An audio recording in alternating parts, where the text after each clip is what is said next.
savez, les jours de miracles sont passés, ça n'existe pas. Voyez? Voilà. Oh, je ne crois pas qu'il faut être baptisé au nom de Jésus-Christ. Mais la Bible dit que vous l'avez fait. Maintenant, je voudrais qu'un théologien soit en désaccord avec ça, voyez? Voyez, il le faut. Vous dites, eh bien, le baptême, ça ne change rien. Eh bien, alors pourquoi cela a-t-il été écrit? Pourquoi est-ce que ça changeait quelque chose pour Paul?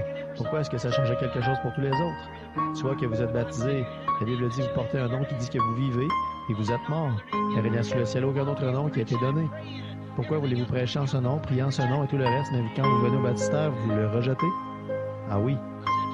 Voyez, j'ai dit à un homme l'autre jour, j'ai dit, si un homme, il a dit, ça ne change rien. J'ai dit, si un homme venait à vous et puis vous disait qu'il a été baptisé au nom de la rose de Saron, du Lys de la vallée, de l'étoile du matin, diriez-vous qu'il est en ordre? Il a dit, non, monsieur. J'ai dit, le rebaptiseriez-vous? Oui. Je dis, comment baptiseriez-vous? Il a dit, au nom du Père, Fils et Saint-Esprit. J'ai dit, très bien, là, vous avez fait exactement, vous avez placé.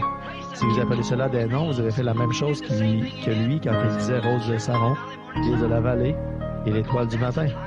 Parce que ce sont des titres, et Père, Fils et Saint-Esprit sont des titres, voyez? Il a dit, mais Jésus a dit de baptiser au nom. J'ai dit, c'est exactement ce qu'il voulait dire de faire. Mais qu'en est-il, Papa? Il n'a pas dit, dites ces mots. Baptisez-les au nom. Le nom. Oh là là, j'ai dit Père, Fils et Saint-Esprit sont des titres. Le nom du Père, Fils. Le nom du Père, Fils et le Saint-Esprit. Voyez? J'ai dit, qu'est-ce que Pierre a dit que c'était? Qu'est-ce que les autres ont dit que c'était? Voyez? Qu'est-ce que c'est? Ah oui. Le Seigneur Jésus-Christ est le nom du Père, Fils et Saint-Esprit. Il y a environ 30 000 indigènes qu'il va devoir rebaptiser maintenant. Voyez? Très bien, mais c'est exact. Paul a dit, si un ange du ciel...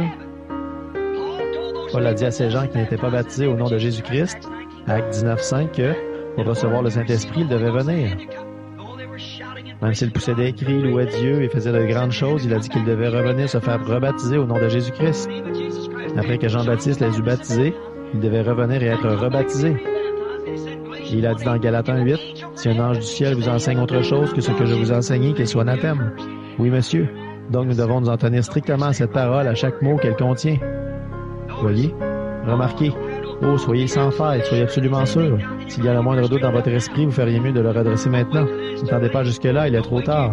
N'attendez pas d'avoir accepté la marque si profondément que vous ne le verrez plus jamais. Vous serez aveugle.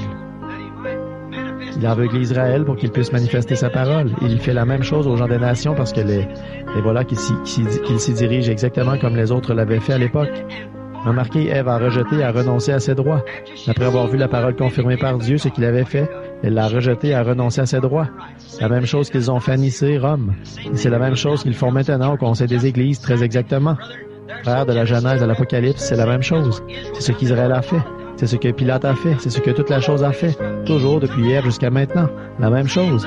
Ils rejettent la parole confirmée et acceptent un dogme à la place. Cela forme la mort spirituelle.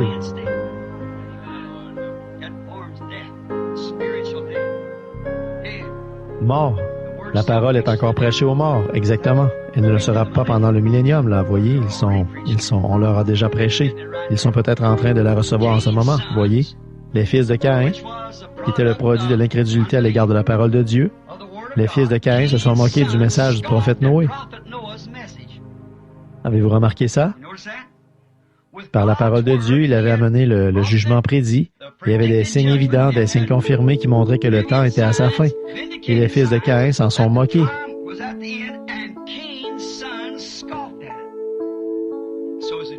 Comme ils le font maintenant.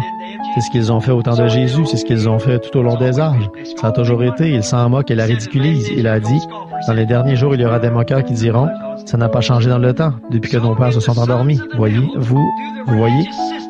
De même que les fils du diable, au moyen de leur système religieux vis-à-vis la parole manifestée du temps de Jésus-Christ. Regardez, les systèmes religieux du peuple juif. Sœur Rose.